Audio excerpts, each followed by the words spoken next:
Good morning friends. आज 7 मार्च सन 2023 है और आज के इस वीडियो में आगामी जितने भी महत्वपूर्ण प्रश्न आपके होते हैं विभिन्न स्पेशली अगर देखा जाए करंट अफेयर्स के, इनको समाहित किया गया है। आगे बढ़ने से पहले अगर आप चैनल पर पहली बार आए हैं, चैनल को सब्सक्राइब करके बेल आइकन को प्रेस कर दीजिएगा, क्योंकि ऐसे ही हेल्पफुल कंटेंट मैं आपको प्रोवाइड करता रहता हूँ। आइए शुभारंभ करते हैं टुडेज करंट अफेयर्स 7 मार्च सन 2023। सबसे पहला प्रश्न यहाँ पे पूछा गया है, स्वस्थ सर्वे 2022 में बड़े राज्यों में प्रथम स्थान किस राज्य को दिया गया है। 4 ऑप्शन आपके पास हैं, गुजरात, मध्य प्रदेश, उत्तर प्रदेश या फिर कर्नाटका। बड़े राज्यों में पहले नंबर पे कौन सा स्थान है ये आपसे पूछा गया है। तो जो इसका सही उत्तर आपका हो जाएगा ऑप्शन बी यानी मध्य प्रदेश, है ना। स्वस्थ सर्वेक्षण 2022 में जो है आपका पहला स्थान पे जो है आपका ये राज्य है मध्य प्रदेश, याद रखिएगा। और अगर शहरों की बात करिएगा तो सबसे स्वच्छ शहर मध्य प्रदेश का ही एक शहर पड़ता है, आपने भली भांति पढ़ा होगा, इंदौर, है ना। इंदौर शहर मध्य प्रदेश में सबसे स्वस्थ या कहिएगा सबसे स्वच्छ आपका जो शहर है।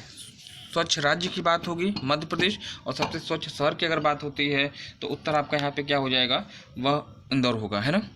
देखिए यहाँ पे फैक्ट कुछ दिया गया है, क्या दिया गया है, इस सर्वे में प्रथम 3 स्थान पर रहे शहर निम्नलिखित हैं। देखिए सबसे स्वच्छ आपका इंदौर है, इंदौर के बाद सूरत है और सूरत के बाद आपका जो है मुंबई है। चलिए नेक्स्ट अगला प्रश्न जो आपके लिए पूछा गया है, यहाँ पे दिया गया है कि हर घर जल प्राप्ति वाला भारत का पहला जिला कौन सा है। जिले की बात हो रही है, यहाँ पे राज्य की बात नहीं हो रही है। अगर आपसे राज्य पूछा था तब तो आप गोवा आराम से बता सकते थे कि गोवा भारत का एक ऐसा राज्य है जो कि हर घर जल प्राप्ति वाला पहला राज्य है। लेकिन यहाँ जिले की बात है, कौन कौन सा ऑप्शन दिया है, इंदौर है, भोपाल है, बुरहानपुर है और एक आपका यहीं पे दिया है सूरत। ये 4 जिले पूछा गया है। हर घर जल प्राप्ति वाला पहला जिला कौन सा है। तो दोस्तों मध्य प्रदेश में ही एक जिला आपका पड़ता है बुरहानपुर, और यह जिला जो है इस प्रश्न का जो उत्तर आपका सही होगा, है ना। नेक्स्ट अगला, इसके बाद जो अगला प्रश्न आपका यहाँ पे दिया गया है, हाल ही में किस रेलवे स्टेशन को ISO का प्रमाण पत्र प्रदान किया गया है ना। 4 रेलवे स्टेशन ऑप्शन में आपको दिए गए हैं। पूछा गया है कि हाल ही में किस रेलवे स्टेशन को ISO प्रमाण पत्र प्रदान किया गया है। ऑप्शन में 4 भाग लखनऊ दिया है, कैंट स्टेशन आगरा दिया है, कैंट रेलवे स्टेशन वाराणसी दिया है और कानपुर सेंट्रल आपका दिया है। चारों के चारों रेलवे स्टेशन है और पूछा गया है कि किसे ISO के द्वारा प्रमाण पत्र प्रदान किया गया है। चारों में से केवल एक है और वह कौन सा है, तो वाराणसी कैंट रेलवे स्टेशन इसका जो है सही उत्तर आपका हो जाएगा। इसको आपको ध्यान रखना होगा, है ना। नेक्स्ट अगला प्रश्न आपका दिया है, नेहरू माउंटेनियरिंग संस्थान इंस्टीट्यूट कहाँ पे स्थित है, किस राज्य में। नेहरू पर्वतारोहण संस्थान निम्नलिखित में से किस राज्य में स्थित है, यह आपसे पूछा गया है। ऑप्शन ए दिया है लद्दाख, बी आपका उत्तराखंड है, सी सिक्किम है और डी आपका पश्चिम बंगाल है। तो बहुत ही इंपॉर्टेंट क्वेश्चन है, हमेशा एग्जाम में पूछा आता है। नेहरू पर्वतारोहण संस्थान कहिएगा या नेहरू माउंटेनियरिंग इंस्टीट्यूट कहिएगा, कहाँ पर है, तो इसका सही उत्तर आपका हो जाएगा ऑप्शन बी, है ना। उत्तराखंड में इसकी जो है लोकेशन होगी। नेक्स्ट अगला प्रश्न आपका यहाँ पे दिया गया है, हाल ही में किस राज्य सरकार ने फ़ोन पर हेलो की जगह वंदे मातरम कहने का अभियान चलाया है ना। हेलो की जगह वंदे मातरम कहने का अभियान किस राज्य सरकार ने चलाया है। उत्तर प्रदेश है, पंजाब है, सी महाराष्ट्र है और डी आपका दिया है तमिलनाडु। तो जिसका जो सही उत्तर हो जाएगा निश्चित रूप से ऑप्शन सी, है ना। महाराष्ट्र सरकार ने ये एक आह्वान किया है कि जिस तरह से हम किसी को कॉल करते हैं और हेलो बोलते हैं, तो उसके स्थान पर हेलो की जगह पर क्या कहना होगा, वंदे मातरम। तो इसका सही उत्तर आपका हो जाएगा महाराष्ट्र गवर्नमेंट, है ना। नेक्स्ट अगला प्रश्न आपका जो यहाँ पूछा गया है, देखिए अगला प्रश्न आपका यहाँ पे दिया गया है कि विजय हजारे ट्रॉफी 2022 विजेता राज्य कौन सा है ना। विजय हजारे का पहला प्रश्न आपसे यही पूछा जाता है कि विजय हजारे ट्रॉफी का संबंध किस खेल से है। खेल अगर पूछेगा तो क्रिकेट बताइएगा, है ना। विजय हजारे ट्रॉफी किससे संबंधित है, क्रिकेट से। विजेता कौन रहा है, विजेता इसका सौराष्ट्र है और उपविजेता कौन है, तो महाराष्ट्र है ना। दोनों चीज़ें आपको याद रखनी होंगी। 3 प्रश्न आपके यहाँ से बनते हैं। विजय हजारे ट्रॉफी का संबंध किससे है, तो क्रिकेट बताइएगा। 2022 में इसका आयोजन इसका विजेता कौन था, तो सौराष्ट्र कहिएगा, या सौराष्ट्र को ही आप क्या कहते हैं, गुजरात, है ना। गुजरात के नाम से जाना जाता है। और उपविजेता पूछेगा तो महाराष्ट्र बताइएगा, है ना। कुछ यहाँ फैक्ट आपको दिए गए हैं।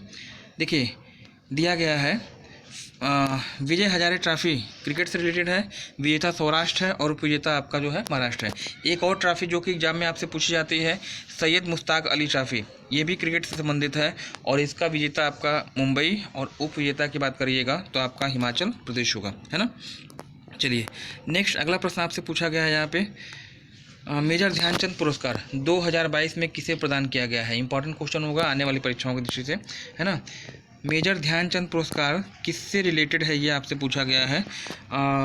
विराट कोहली दिया है, रोहित शर्मा दिया है, महेंद्र सिंह धोनी दिया है और अंशिता शरद कमल, है ना। देखिए जब इसमें जो है आपको बता दिए मेजर ध्यानचंद पुरस्कार क्या है आपका, तो आपका 2022 आपका हो जाएगा ना। किसे दिया गया है तो विराट कोहली भी उत्तर गलत होगा, रोहित शर्मा भी गलत होगा, महेंद्र सिंह धोनी भी गलत होगा और ऑप्शन डी आपका यहाँ पे सही होने जा रहा है, अंशिता शरद कमल, है ना। ये इन्हें जो है आईओसी का वर्तमान उपाध्यक्ष भी नियुक्ति किया गया है। तो याद रखिएगा अंशिता शरद कमल के लिए 2 विशेषता, मेजर ध्यानचंद पुरस्कार पूछा जाए विजेता 2022 में तो इनका नाम बताइएगा और उप विजेता की अगर बात होती है तो आप अगर आपसे बात होती है यहाँ पे शरद कमल की तो आईओसी के उपाध्यक्ष के रूप में इनको भी नियुक्त किया गया है ना। नेक्स्ट अगला प्रश्न जो आपका यहाँ पे पूछा गया है, जनजाति गौरव दिवस निम्नलिखित में से किस तिथि को मनाया जाता है। एक इंपॉर्टेंट क्वेश्चन होगा, अननोन फैक्ट्स आपके यहाँ से पूछे जाते हैं, याद रखिएगा। जनजाति गौरव दिवस किस तिथि को मनाया जाता है तो 26 दिसंबर, 15 नवंबर, 22 दिसंबर या फिर 2 दिसंबर, है ना। जनजाति गौरव दिवस की बात हो रही है। 26 दिसंबर को आपका जो है पहली बार एक दिवस मनाया गया है, वीर बाल दिवस। इंपॉर्टेंट होगा चूंकि पहली बार है इसकी संभावना आपकी ज़्यादा होगी, है ना। 22 दिसंबर आपका रामानुजाचार्य का जो है बर्थडे है, जन्म दिवस है और यही जो है आपका राष्ट्रीय गणित दिवस के रूप में मनाया जाता है। 2 दिसंबर की बात करिएगा तो कंप्यूटर साक्षरता दिवस जो है मनाया जाता है 2 दिसंबर को। इस प्रश्न का जो सही उत्तर होगा, जनजातीय गौरव दिवस जो है वह किस तिथि को मनाया जाता है तो 15 नवंबर जो है इसका सही उत्तर होगा, है ना। बिरसा मुंडा की जन्म दिवस है और इनको याद रखिएगा 15 नवंबर आपका उत्तर सही होगा ना। चलिए नेक्स्ट यहाँ देखिए कुछ फैक्ट्स आपके दिए गए हैं। क्या दिया गया है, 26 दिसंबर को वीर बाल दिवस है, इंपॉर्टेंट होगा आपके लिए। 15 नवंबर जनजातीय गौरव दिवस जो मैंने बताया था अभी आपको। 19 नवंबर आपका विश्व शौचालय दिवस है और 22 दिसंबर जो आपका है वह गणित दिवस है ना। चलिए नेक्स्ट अगला प्रश्न जो आपका दिया गया है, फोर्ब्स एक पत्रिका मैंने आपको बताई थी, फोर्ब्स द्वारा जारी विश्व की 100 शक्तिशाली महिलाओं की सूची में पहला स्थान पे कौन है ना। इसमें याद रखिएगा फोर्ब्स द्वारा जारी विश्व की 100 शक्तिशाली महिलाओं की सूची में सबसे पहला स्थान किसका है, उर्सुला वान डेर लेयन दिया है, क्रिस्टिना लेगार्ड दिया है, कमला हैरिस दिया है, अंजेला मार्कल दिया है। तो इसका जो सही उत्तर हो जाएगा ऑप्शन यहाँ पे सही होगा।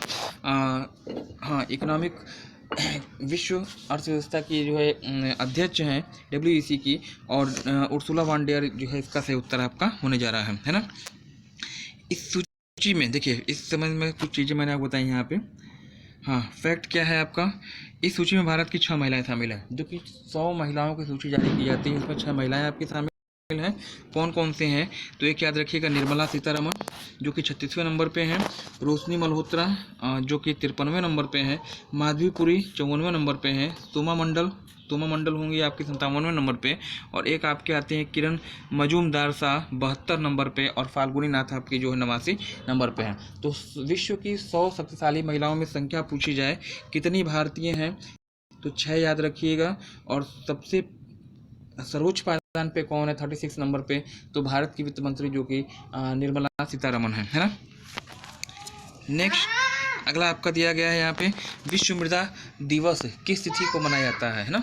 विश्व मृदा दिवस किस तिथि को मनाया जाता है, 3 दिसंबर, 2 दिसंबर, 5 दिसंबर या फिर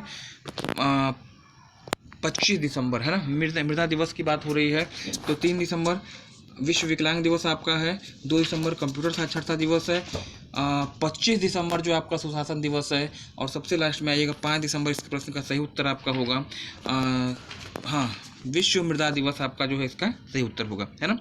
तो ये रहा आपका 10 महत्वपूर्ण प्रश्न जो है जो कि एग्जाम में आपसे पूछ लिए जाते हैं ना। देखिए यहाँ पे दिया गया है 3 दिसंबर विश्व विकलांग दिवस, 13 फरवरी राष्ट्रीय महिला दिवस आपका है, सरोजिनी नायडू का जन्मदिन है ना। 5 दिसंबर आपका राष्ट्रीय मृदा दिवस है और 25 दिसंबर आपका सुशासन दिवस है जो कि पूर्व प्रधानमंत्री अटल बिहारी वाजपेयी के जन्मदिवस के रूप में मनाया जाता है ना। चलिए आज का सवाल क्या दिया गया है, इसको देख लीजिएगा, आपके लिए इंपॉर्टेंट होगा। इसका प्रश्न का उत्तर जो है अपेक्षित होगा कमेंट बॉक्स में, है ना। आज का सवाल क्या दिया है, निम्नलिखित में से किस तिथि को अंतर्राष्ट्रीय मातृभाषा दिवस के रूप में मनाया जाता है ना। किस तिथि को अंतर्राष्ट्रीय मातृभाषा दिवस के रूप में मनाया जाता है, 20 फरवरी, 21 फरवरी, 22 फरवरी या फिर 28 फरवरी। इस प्रश्न का उत्तर जो अपेक्षित होगा। तो आज के लिए फिलहाल इतना ही, मिलते हैं अगली क्लास में। धन्यवाद, हैव अ नाइस डे।